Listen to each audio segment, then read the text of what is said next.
The role of journalism is to tell us about and explain the world. The problem, though, is that the thing that catches our attention is the immediate, the shocking, the dramatic story.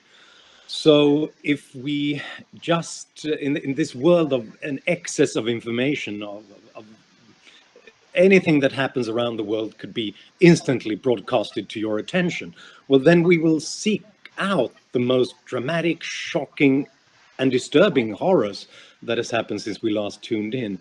And obviously, that's part of media's role as well, to tell us about those shocking things. But if that was the only role, it's as if an alien came to planet Earth and tried to understand what was going on by just going to the emergency room in hospitals. Sure, that would give them some understanding, some knowledge about what was going on, but mostly about the car crashes and the violence and the disasters.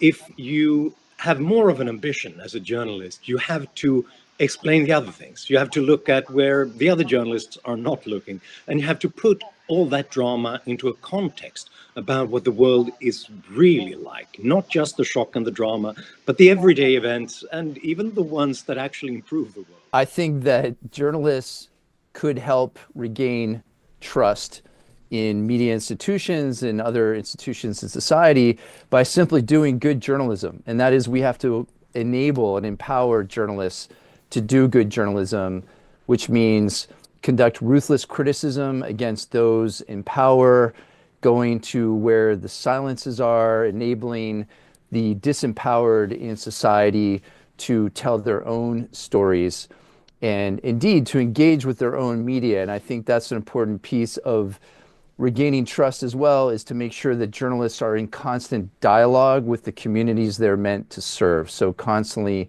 be in touch with diverse communities and make sure that the audiences and these people living in local communities are involved in the journalistic process. I'll always be someone who draws from the deep underpinnings of psychology, because that's where my work started back in the day.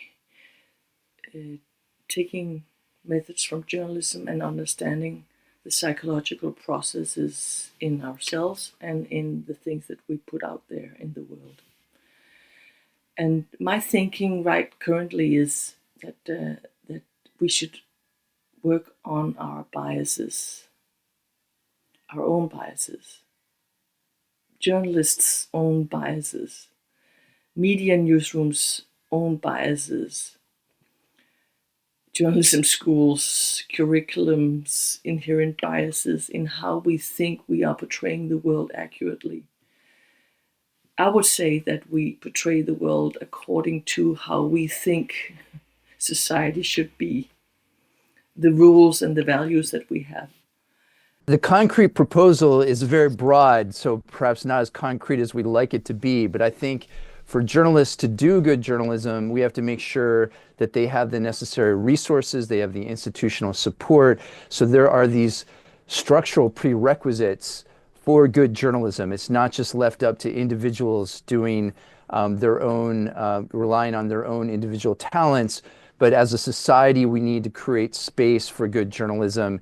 And so that concrete proposal is to unhook journalism from the capitalist market. I think capitalism and journalism have been a very fraught union. So whatever we can do, direct, indirect subsidies, create better public media here in the United States. We don't have enough of that.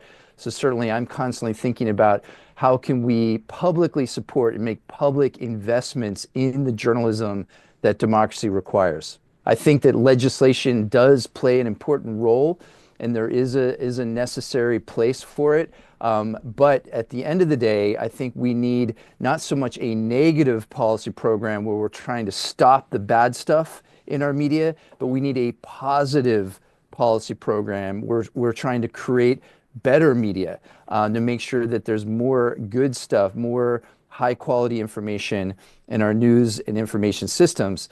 So that's a long way of saying that I think we should try to rein in the purveyors of disinformation, especially the social media platform monopolies. But we also need to create and support and indeed subsidize the media that we need.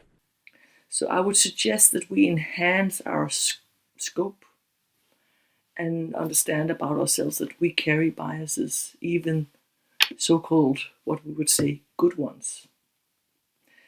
If we could go beyond that and understand that about ourselves, we can really enhance journalism's scope and ability to portray even more nuances and views and what other societies think is right, without carrying that bias in us, to be openly curious about it and then compare.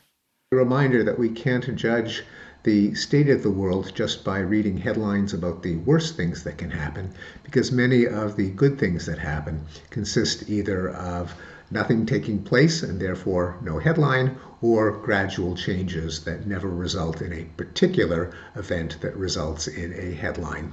Nonetheless, we're still talking about tens of thousands of people who are not being killed, who would have been killed if trends had remained the same.